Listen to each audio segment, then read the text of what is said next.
अब परमात्मा याद दिलाते हैं कि अफलातून पाक रहे हो, 1 सेकंड में पता नहीं क्या हो जाएगा। और क्या याद दिलाते हैं परमात्मा कबीर जी हमारे को कि जब तू संसार छोड़कर अकेला जाएगा पूरे परिवार को और सारे जीवन में जो तूने डले डोए थे वह या तो बैंक में जमा करा दी माया और या कोई कोठी बंगला गाड़ दिया और फिर आप जाएगा पल्ला झाड़ के फिर रोता जाएगा बुरी तरह। अब क्या कहते हैं कि हिड़की दे दे रोएगी सुरता जब तू चल लेगी अकेली। कहते पछाड़ खा खा गिरेगा तू, यम के दूता छुटाओगा, रोएगा, हाय मेरा बेटा रह गया, मेरी कोठी रहेगी। और वह गट्टियाँ पे मारेंगे, फिर उनका चल हम देंगे तेना कोठी उड़े, चूहा बनाओगे बिल में घूमेगा। फिर हमारे लिए कितने पापड़ बेले मालिक ने इतनी वाणी बोल रखी। और परमात्मा कहते हैं या दुनिया अजब दीवानी, मेरी कही एक नहीं मानी। क्या बताते हैं, कहाँ से आया और कहाँ जाएगा। अब तू इस थोड़े से जीवन में यहाँ पता नहीं के बन बैठा, भूल गया सब कुछ। कहाँ से आया था तू और फिर मृत्यु के उपरांत कहाँ जाएगा। और ये तन छूटे तो कहाँ समाएगा। आखिर तुझको कौन कहेगा, गुरु बिन आत्म ज्ञान, मन ने की कर ले 2 दिन का मेहमान। परमात्मा कहते फिर गुरु के बिना तुझे ये बताओगा कौन, ये ज्ञान जो आज तुझे मिल रहा है, जो परमेश्वर ने स्वयं आकर बताया। कहते आखिर तुझको कौन कहेगा, गुरु बिन आत्मज्ञान। पुण्यात्माओं, एक आत्म ज्ञान होता है, एक परमात्म ज्ञान है। आत्म ज्ञान तो यहाँ तक है कि मैं कौन हूँ, कहाँ से आया हूँ और यहाँ हम किस लिए जी रहा हूँ, क्या उद्देश्य है, ये तो आत्मज्ञान। और फिर परमात्म ज्ञान कि कौन वो परमात्मा है जिससे पूर्ण मोक्ष हो सकता है, जिससे हमारे पाप कर्म नाश हो सकते हैं। फिर उस परमात्मा की शरण गहनी है, उस परमात्म ज्ञान से। इस प्रकार आपका होगा कल्याण। बोलो सतगुरुदेव।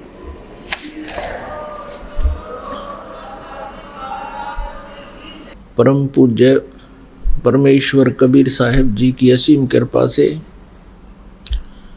बंदी छोड़ कबीर परमेश्वर जी की असीम कृपा से आप पुण्यात्माओं को ये तत्व ज्ञान सुनने को उपलब्ध हुआ।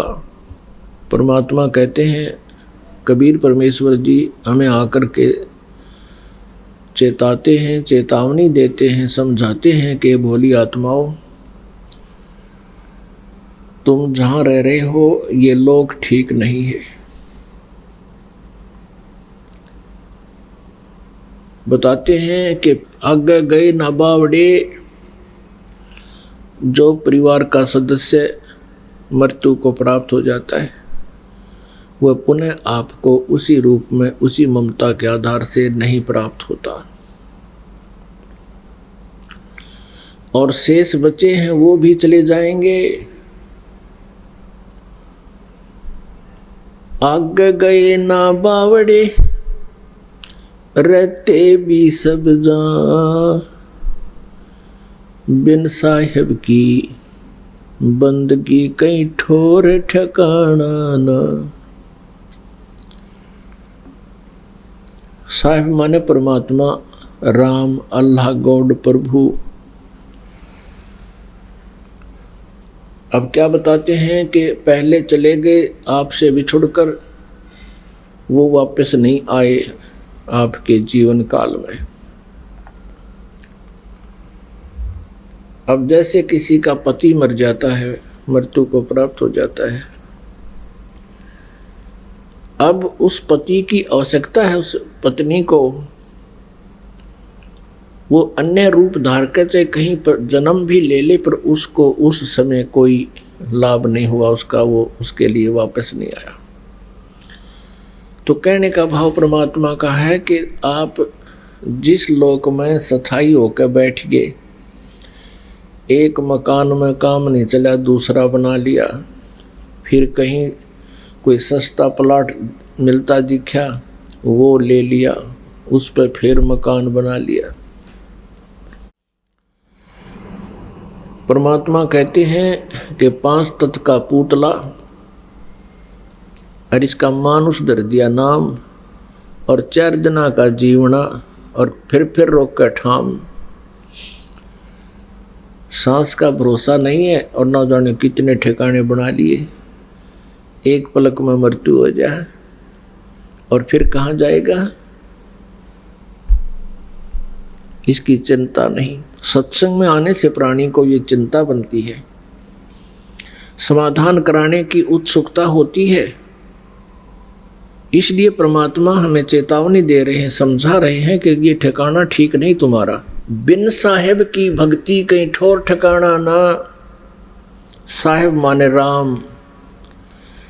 अब जैसे पहले आपको सत्संग में सुनाया था, आजा बंदे सन राम की फिर पाछे पछतावेगा।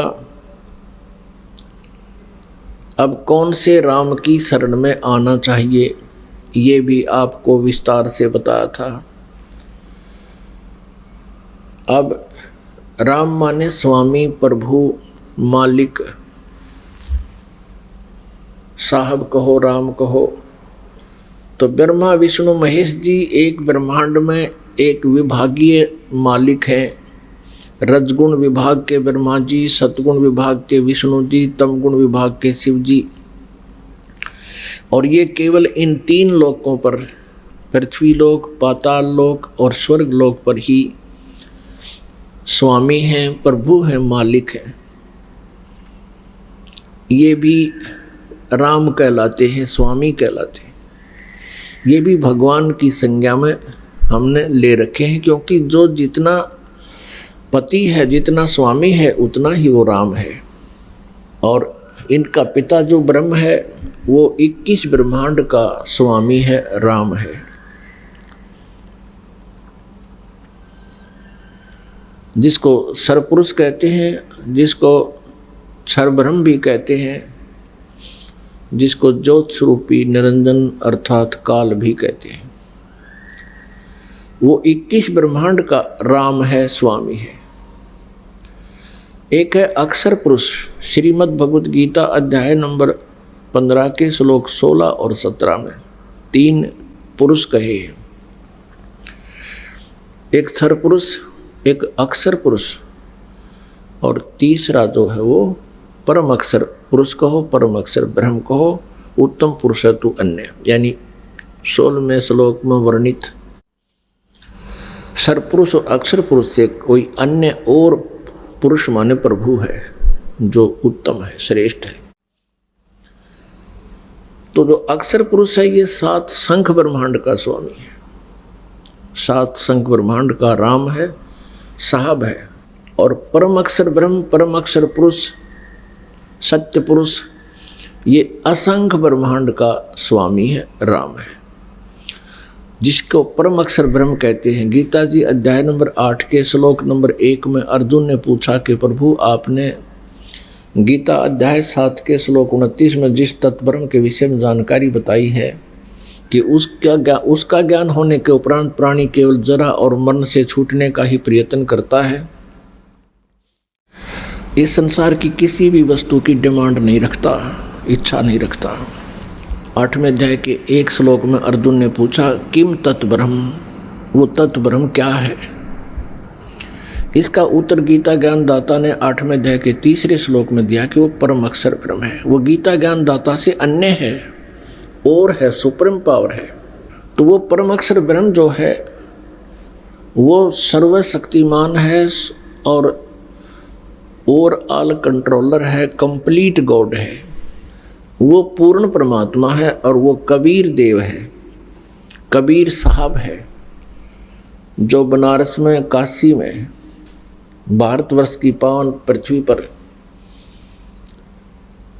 आकर के 120 वर्ष रहे थे, सतलोक से चलकर आए थे, सह शरीर आए थे, सह शरीर चले गए थे। वो परम अक्षर ब्रह्म है।